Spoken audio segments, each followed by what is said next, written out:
Salut tout le monde, salut à tous, on se retrouve pour une revue des armes, comme la dernière fois, avec les figurines 15 mm, vidéo que vous pouvez d'ailleurs retrouver, normalement elle s'affiche en haut, où j'ai fait un petit panel des marques de figurines en 15 mm pour Flammoir et Team Yankee. Alors c'était pas exhaustif, hein, et on m'a donné encore d'autres pistes pour ajouter et faire une deuxième vidéo sur cette thématique. Et bien là, on va faire un peu pareil avec les véhicules. Alors il y a moins de marques que sur la vidéo des figurines, mais bon, je trouvais que c'était intéressant et bien de faire un petit comparatif. S'il y a des marques que je n'ai pas citées et qui font des véhicules qui peuvent être intéressants, ben n'hésitez pas à me le dire en commentaire. Là aujourd'hui, je vais vous présenter principalement du Plastic Soldier, du Battlefront, du Sveda, du Kickforce Reaction, mais aussi des impressions 3D, filaires et en résine. Et enfin, j'aborderai aussi la particularité de chars et véhicules détruits de la marque Peter Pig. On va commencer avec les véhicules pour Team Yankee. On commence donc avec des T72 et des T55. De gauche à droite, du Sveda, une impression 3D résine, du Battlefront. Et ici, on a du Battlefront et du Plastic Soldier. Alors déjà, ce qu'on peut remarquer, c'est qu'en termes de gabarit, ben plus ou moins, ils peuvent se mélanger. Hein, que ce soit les T55, Plastic Soldier, Battlefront, ou que ce soit ici les différents modèles. En termes de taille, on est plus ou moins sur quelque chose qui se marie bien. En termes de finition, ben, toutes les marques sont quand même de qualité. Et vous voyez par exemple ici le Sveda, ben, c'est de la qualité. Hein. Je vous fais pareil ici avec le Battlefront. Hein, vraiment, il n'y a pas de souci. Je vous montre aussi l'impression 3D que m'avait réalisé Rémi, un pote de Toulouse, et qui là aussi hein, est très fine, et c'est en résine. Et pareil pour les T55. Donc en termes de mixage, il n'y a pas de souci. Le petit souci, ça va être les époques.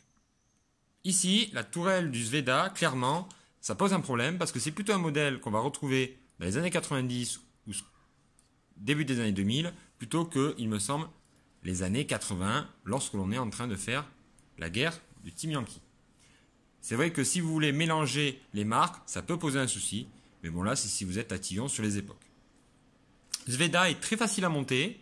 Je vous avais fait une vidéo que vous pouvez retrouver hop ici qui va s'afficher. Et vraiment, c'est pas mal en termes de montage. Par contre, petit bémol, Sveda, il y a à chaque fois une boîte pour chaque char. Alors que dans les autres marques, que ce soit Plastic Soldier Battlefront, et bien là, vous avez un pack par exemple de 5 chars. Et ça, quand même, en termes de transport, c'est quand même plus écologique, tout ça. Et c'est plus facile hein, et ça fait moins de trucs à jeter. Voilà ce que je conseillerais pour ce qui est hein, de Sveda. Sveda est aussi un peu plus difficile à trouver sur le marché, du moins en termes de marché français. Voilà ce que j'avais à vous dire pour ces chars. Moi personnellement, ma préférence va pour ce qui est du T72, eh ben, le Battlefront qui est très bien.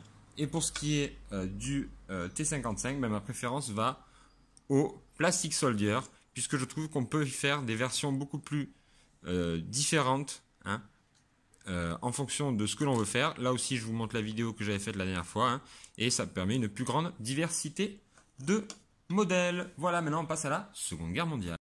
Pour ce qui est de la Seconde Guerre mondiale, on a ici essentiellement du Battlefront, que ce soit les anciens modèles, les nouveaux et ceux en métal.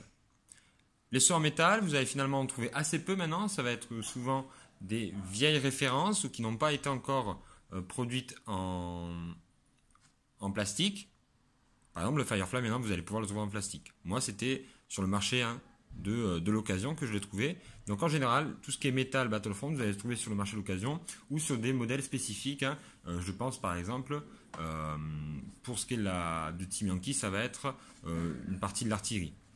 Pour ce qui est de Flame au Soir, il me semble que, par exemple, les Dingo, pour les Britanniques, ben, ils sont en métal. Donc, ça dépend, hein, le modèle. Mais en général, il y a de plus en plus de modèles plastiques hein, et Battlefront refait peu à peu tous ces chars en plastique. Ils peuvent être tout à fait mixables, hein. Il n'y a pas de souci de ce point de vue-là. C'est vrai que celui-là il fait un peu plus petit, mais c'est aussi un modèle de Sherman plus récent, plus ancien. Donc bon, voilà. Honnêtement, ça passe très bien. Ici vous avez un Sherman aussi, mais celui-là, il est en résine et vous voyez, ben la finition, elle est. Vous voyez donc la finition. Ben, elle est très propre et si on le compare à un autre Sherman, ben, ça ne jure pas. On passe à l'impression filaire avec la 21e Panzer hein, que m'a fait Laurent. Donc vous voyez, on n'a quasiment pas,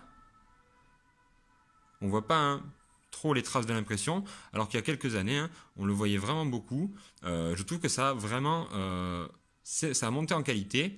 Et surtout, ben, Laurent s'est vachement bien débrouillé. Et là, vous avez Kick Force Reaction qui est tout à fait une bonne alternative pour ce type de véhicule qui est aussi produit par Battlefront, mais qui est difficile à trouver en France et qu'il faut commander à l'étranger et pour un coût beaucoup plus cher.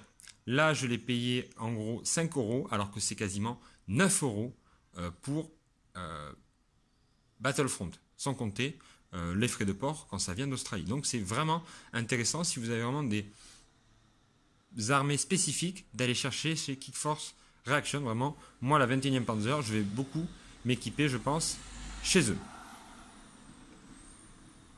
Qu'est-ce qu'on doit retenir finalement hein, de la Seconde Guerre mondiale?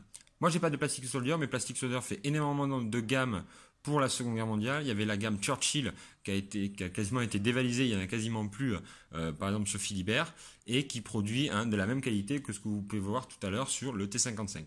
Donc vraiment, je pense que actuellement avec le plastique, Battlefront et Plastic Soldier sont les meilleures marques que vous pouvez trouver pour faire vos chars à moindre coût.